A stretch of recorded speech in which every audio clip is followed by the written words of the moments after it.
wanted to try and bring back this double feature kind of video that we sort of experimented with before. We did it when we went to the cinema a few years ago now to see Don John and Don Hemingway.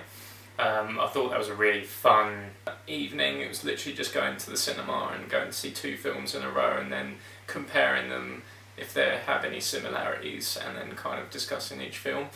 So this time I wanted to do it for a couple of really big Netflix productions, Death Note and Bright. Death Note is of course a live action reboot, I guess, of the Japanese manga, which I've always been quite interested in. I've never actually seen the original manga, which I probably should because it's considered a bit of a classic. I've never seen it, but once I saw that this was a new production, I kind of just gave it a bit of a chance and went for it. I think the first thing to say about it is that visually it's really quite spectacular at points. There are some really lovely images in it that kind of stay with you long after you've watched it.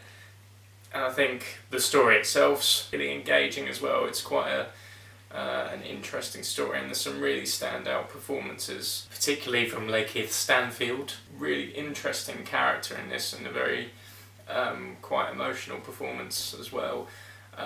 He was actually probably the biggest standout of the film. Everyone acts really well in it, and of course it has the extra bonus of having Willem Dafoe. I believe they used performance capture for his facial expressions, and of course used his voice for the character. And as soon as his voice appears, I'll be like, that's Willem Dafoe, that's awesome. I was really excited at the start of the film. I thought it was quite an interesting take, but admittedly about halfway through the film I did start to lose focus on it a little bit.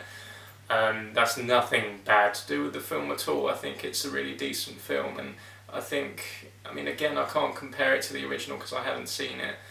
So I'd be interested to hear what fans of the original think of this new reboot. But as a Netflix production, I mean, it's just another example of how great they're getting at producing their own stuff now and how big a Netflix are getting in the world of film. Right, directed by David Ayer and written by Max Landis. I actually enjoyed this one a lot more than I thought I was going to. I've always been a fan of Will Smith. I think he's great in anything, and Joel Edgerton is fantastic in it as well. He really is quite incredible in it, particularly because the amount of makeup he's had to go through to play the part of an orc. His character is really interesting character, and at the same time his performance shines through. You can still see him through it, which is quite good actually. There's comparisons to be made with this one, I guess, and David Ayer's previous film Suicide Squad, which of course wasn't the best received film in the world. I still think Suicide Squad was a decent film. I think for what it was an enjoyable bit of entertainment. I do think, considering obviously the source material, it could have been so much more. I was a bit disappointed when I got out of the cinema the first time after I saw it.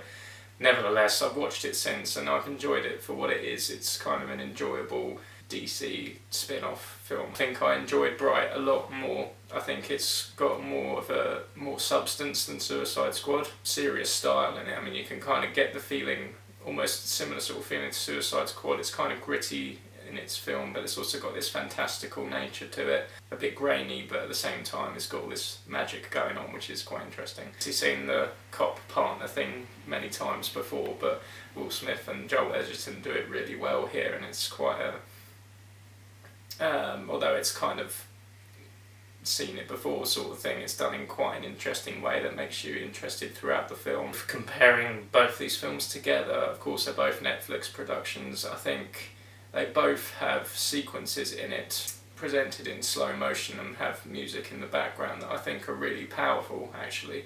There's a particular scene in Death Note to do with a Ferris wheel towards the end of the film in which this happens, and it's really a visually captivating moment. And the same can be said for Bright. There's a scene about halfway through the film which I think is one of the coolest sort of shootout scenes I've seen, in which it is slow motion and done in one shot and has this acoustic music behind it that's really beautiful. And I think those two films do that really well. They have these moments in it that are quite standout.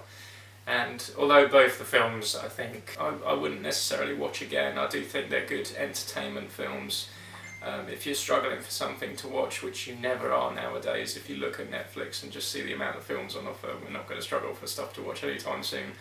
But if you do need a suggestion, I'd definitely recommend watching Death Note and Bright. I think they've both got their qualities. Again, I don't think they're incredible films, but I think they're films that are definitely worth checking out. Thank you for watching, guys, and see you next time.